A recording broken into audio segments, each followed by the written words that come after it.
Major health news now, some possible good news for millions of pregnant women. A new study has uncovered a hormone that triggers morning sickness, and they hope the discovery could lead to better treatments for severe nausea and vomiting that happens to so many people during pregnancy. Joining us with this big headline is Dr. Bill Hartman, clinical trialist at UW Health. Morning sickness, one of the worst parts of pregnancy for so many women. Tell us about this breakthrough. Sure. So this is a study that came out in Nature just yesterday and can only really be described as historical. What they found is that there's a hormone called GDF15 that's secreted by fetuses and can add to or cause this morning sickness, this nausea and vomiting that happens with pregnancy. And women who are particularly sensitive to this protein can get the most severe form, this hyperemesis gravidarum, which really is debilitating to pregnant women.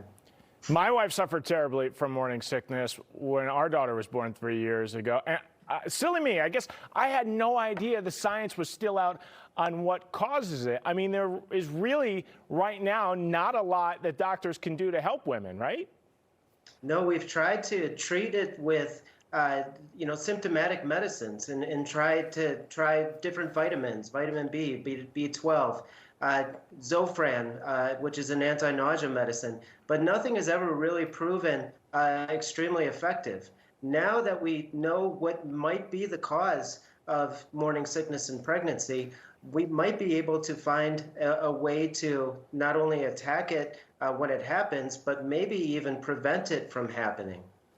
The common conversation that so many parents have and so many women have with other women about their pregnancy is how bad was your morning sickness? Because it's not the same for everybody. Have we understood why one person might suffer more from it than another with this new research? Maybe a little bit. We at least have a clue from 120 women.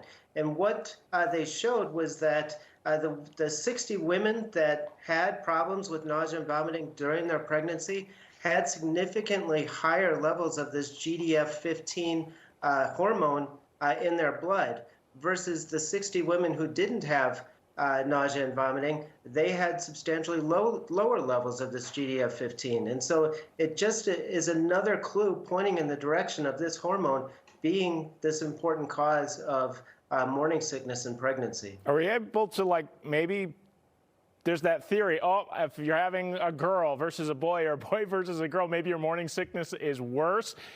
Is there any truth to that? I think that most of those are wives' tales. Right. And we haven't done a good trial to really prove that one way or the other. I know that myself, I have 4 boys and 1 girl. My wife was probably the sickest with our girl.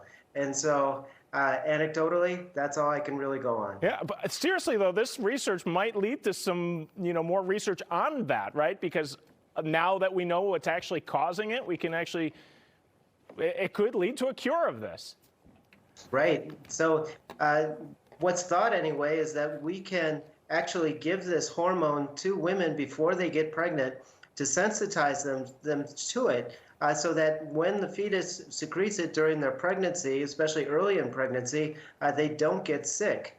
And so this is the first time we've really had something point to a root cause for the morning sickness in pregnancy, a way to attack it and a way to prevent it. It's really, like I said, a very historical study. Well, I had some other health headlines here for you, but we've run out of time because, as you said, this is one of the coolest things that's come out in health headlines this year, right before the wire, before we turn over the new year. We'll see what comes next year. Dr. Bill Hartman from UW Health, thanks for joining us. Thank you.